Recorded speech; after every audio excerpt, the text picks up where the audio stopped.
أخيرا سيران تتخذ موقف ضد فريد وتغادر القصر وتقرر أن تحفظ كرامتها. مع مغادرة سيران للقصر سترى فريد في حالة سيئة بالفعل. في الحلقة القادمة ستعود مواقف فريد المجنونة. في البداية يبقى فريد مطولا في الغرفة، تذهب إليه أسومان بدافع الفضول، لكنها ستجد فريد مجنونا أو يعاني من نوبة. هل مشهد التسوق لسيران وفريد حلم؟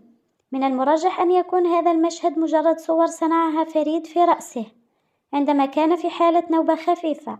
هل سيتمكن فريد من إعادة سيران للقصر؟ رأينا في الإعلان أن فريد سيحاول ذلك، ورأينا في بعض الصور أن سيران وفريد يتحدثان معا في السيارة، ومع ذلك فهي لن تعود، هي فقط ستحاول تهدئة فريد حتى لا يحدث مشكلة.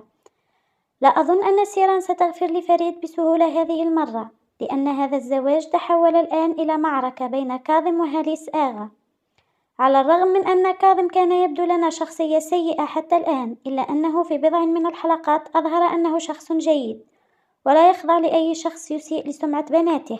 فإذا كنتم تتذكرون عندما قال هاليس آغا يجب تسوية الأمر، قام كاظم بفحص سيران لفترة طويلة، قد رأى في الواقع مدى تعاسة سيران.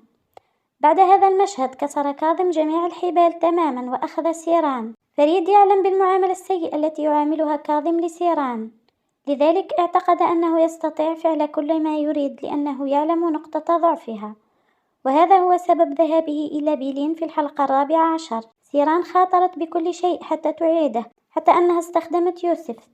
هنا فريد أصبح يرى أن سيران قد تجاهلت الجميع حتى يوسف وأتت للمطار، أي بعبارة أخرى أصبح فريد واثقا أن سيران تحبه، وعادت الشخصية النرجسية القديمة لفريد.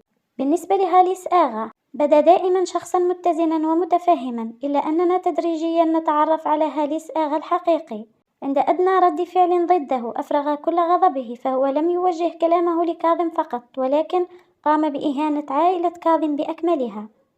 من الجيد أن سيران لم تكن موجودة حينها، وإلا فلن ترغب في العودة إلى عائلة كورهان أبدا بعد سماع تلك الإهانات. هاليس آغا يحاول سحق كاظم بثروته، ويظن أن كاظم لن يعود للميدان.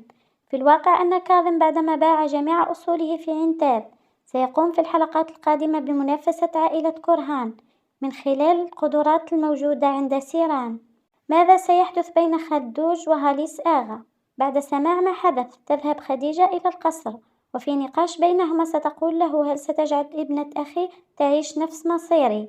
بالنظر إلى أن هاليس آغا كان مولعا جدا بفريد، فمن المحتمل أن هاليس كان بذيئا مثل حفيده في شبابه، بالرغم من الحب الموجود بينه وبين خديجة. ماذا ستفعل إفيكات عندما ترى سونا وعابدين؟ إفيكات تقوم بتدريب سونا حتى تكون مع فؤاد، حتى تتاح له فرصة الإنجاب معها. ستحاول إبعاد عابدين عن سونا بأي طريقة. شاركونا آراءكم وتحليلاتكم في التعليقات.